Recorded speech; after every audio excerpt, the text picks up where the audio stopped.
साथियों नमस्कार। आप सब देखना शुरू कर चुके हैं बीपी सिन्हा की चौपाल। मित्रों, दिल्ली के वर्तमान मुख्यमंत्री श्रीमान अरविंद केजरीवाल जी विलक्षण प्रतिभा के धनी हैं। अद्भुत गुण उनके अंदर में भरे पड़े हैं।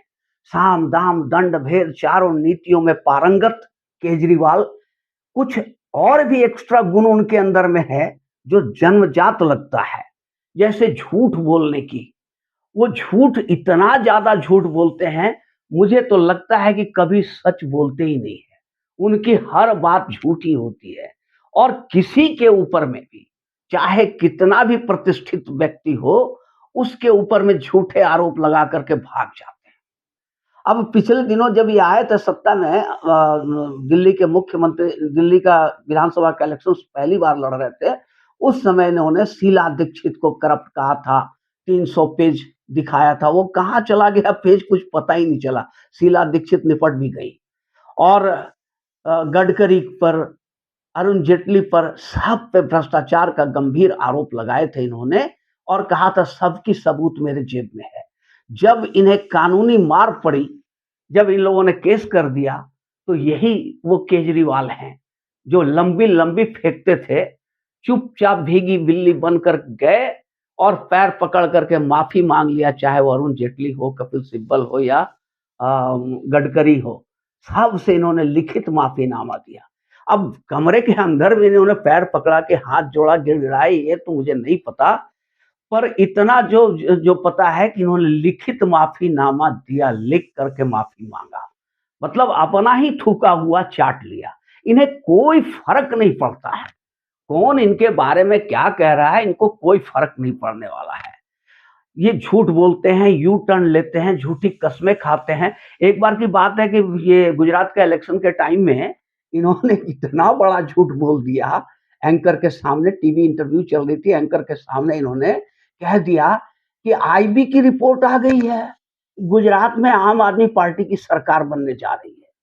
अब इस पर एंकर ने कुछ कहा तो इन्होंने कहा मैं लिख कर दे सकता हूँ, और इन्होंने लिख करके दे दिया कि गुजरात में आम आदमी पार्टी की सरकार फाइनल हो गई है, बन बन ही गई है, बस शपथ लेना बाकी रह गया है।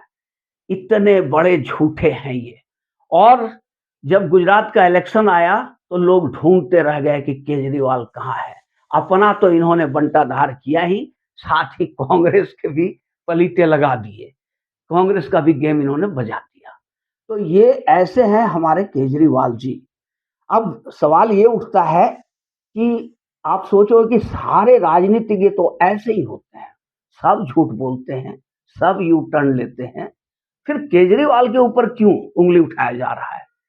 मित्रों, सारे राजनीतिज्ञ एक ही जैसे हैं, सबकी चमड़ी बहुत मोटी होती है, इसमें कहीं कोई शक नहीं है। सभी झूठ बोलते हैं, सभी यू टर्न लेते हैं, इसमें कहीं कोई शक या सवाल नहीं है। पर केजरीवाल जी को ट्रोल इसलिए किया जाता है, ये यही कह करके आए थे कि मैं राजनीति की गंदगी साफ कर दूंगा, राजनीति में जो कीचड़ है उसे साफ करने के लिए आया हूं, और ये खुद कीचड़ में सर से पैर तक लिपट के रह गए हैं। तो इनको इसीलिए ट्रोल किया जाता है कि भैया आप तो आए थे हरि भजन को ओटन लगे कपास। अब इतनी लंबी लंबी ये छोड़ते हैं जिसका कोई माई बाप नहीं, कोई हिसाब नहीं है।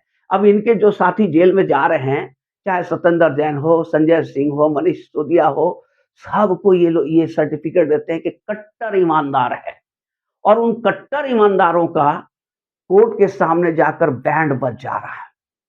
कोर्ट उन्हें जमानत तक नहीं दे रही है। ये कैसे कट्टर ईमानदार हैं जो कोर्ट इनको सालों साल जेल में सड़ रहे हैं, पर कोर्ट इनको जमानत तक नहीं दे पा रही है। तो साथियों, केजरीवाल जी का लीला अनेक है, बहुत लीला अपरंपार आप कह सकते हो। अब जैसे कि ये देखो किस तरह से ये, जैसे बंदर एक डाल से कूदकर दूसरी डाल पर चला जाता है। एक डाल पर बंदर बैठा हुआ, आप उसको पकड़ने जाओ तो कूद के दूसरी पर चला जाएगा, दूसरी पर पकड़ने जाओ तो तीसरी पर चला जाएगा, तीसरी पर पकड़ने जाओ तो चौथी पर चला जाएगा। ये वैसे ही केजरीवाल जी हैं। अब मनीष सिसोदिया जब अरेस्ट हुए तो मनीष सिसोदिया शिक्षा मंत्री भी थे और शराब मंत्री भी थे, पर ये प्रचार ये करने लगे कि दिल्ली के, दुनिया के सबसे अच्छे शिक्षा मंत्री को मोदी ने गिरफ्तार करवा दिया। दुनिया के सबसे अच्छे शिक्षा मंत्री, दुनिया के सबसे अच्छे शिक्षा मंत्री बच्चों से लिखवाना शुरू कर दिए कि सिसोदिया अंकल हम मिस कर रहे हैं आपको। सारे स्कूल में टीचरों को धमका कर बच्चों से लिखवाना शुरू कर दिया। इनकी नौटंकी का कोई लिमिट नहीं है, कोई सीमा नहीं है। अरे भाई, शिक्षा मंत्री को नहीं गिरफ्तार किया गया, शराब मंत्री को गिरफ्तार किया गया। आप ये क्यों नहीं कहते हो कि मनीष सिसोदिया शराब मंत्री भी थे? ये वो नहीं बोलेंगे। दुनिया की नजर में समझते हैं कि दुनिया बेवकूफ है, जनता बेवकूफ है, पागल है, जो हम कहेंगे वही मान लेंगे। अभी ये नया केस में फंसे हुए आदरणीय प्रधानमंत्री मोदी जी के विशेष डिग्री केस में पूरी तरह फंस चुके हैं। अब इसमें भी या तो ये माफी मांगेंगे या जेल जाएंगे। तो मित्रों, इनकी जो बातें होती है ना, आप सुनोगे तो हंसी भी आएगी और समझ में नहीं आएगा कि ये क्या बोलते हैं और क्या करते हैं। अभी इन्होंने एक नया दांव चला। साथियों, इस दांव के विषय में बताने के पहले आपसे अनुरोध है, इस चैनल को एक लाइक और सब्सक्राइब जरूर कर दें और हो सकता है तो शेयर भी कर दें। तो साथियों, अभी हरियाणा में जहां इनका आधार बिल्कुल शून्य है, पिछली बार इन्होंने जब इलेक्शन लड़ा था हरियाणा में, तो आधा % वोट आया था, 0.5% से भी कम, 0.48% वोट आया था। ये पूरे हरियाणा का इनका नक्शा है। अब ये हरियाणा के जिंद में एक रैली कर रहे थे। उस रैली में इन्होंने घोषणा कर दिया कि लोकसभा का जो इलेक्शन है आने वाला, उसको मैं इंडिया गठबंधन के साथ मिलकर लड़ूंगा।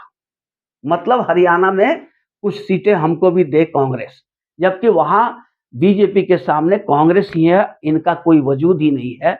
फिर भी इन्होंने एक गेम चल दिया, एक दांव चल दिया इंडिया गठबंधन को या कांग्रेस को गिरफ्त में लेने के लिए, दबाव में लेने के लिए, कि हरियाणा में लोकसभा का इलेक्शन मैं इंडिया गठबंधन के साथ मिलकर लड़ूंगा।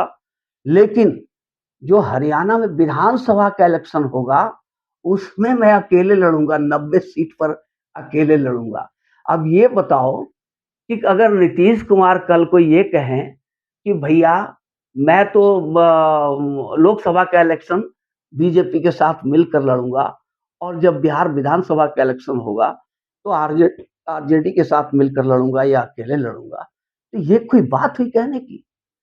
तो इन्होंने जो दांव चला वो चलने वाला नहीं है। बचकानी हरकतें कुछ ज्यादा कर देते हैं। मैच्योरिटी अभी भी इनके अंदर में एक मैच्योर्ड लीडर्स का क्वालिटी नहीं आ पाया है। अभी भी ये झूठ मूठ के हल्ला गुल्ला करते रहते, शोर शराबा मचाए रखते। अभी कल की ही बात है कि इनकी मंत्री आतिशी मारलेना आकर के कहने लगी कि हमारे 7 विधायकों को बीजेपी खरीद रही है, 25-25 करोड़ रुपया दे रही है एक एक विधायक को। अब आप सोचो मित्रों, कितनी मूर्खतापूर्ण बातें ये लोग करते हैं कि 7 विधायक को अगर खरीद भी लेगी बीजेपी तो उससे क्या उसकी सरकार बन जाएगी? क्या हो जाएगा? 8 विधायक उसके पहले के साथ खरीद भी लेगी तो 15 हो जाएंगे, इससे क्या हो जाएगा? और वो 7 की भी विधायकी बची रहेगी, वो भी तो टर्मिनेट हो जाएंगे। तो ये सब झूठ फैलाना, झूठ बोलना इनकी फितरत है। और मैं तो प्रणाम करता हूं उनके वोटरों को जो इन्हें वोट करते हैं। इनकी तमाम कमियों को, तमाम बातों को देखने के बावजूद भी इनको वोट करते हैं। ऐसे वोटरों को मेरा सादर नमस्कार। तो साथियों, अगर वीडियो आप लोग को अच्छी लगी हो तो एक लाइक और चैनल को सब्सक्राइब जरूर कर देंगे। धन्यवाद।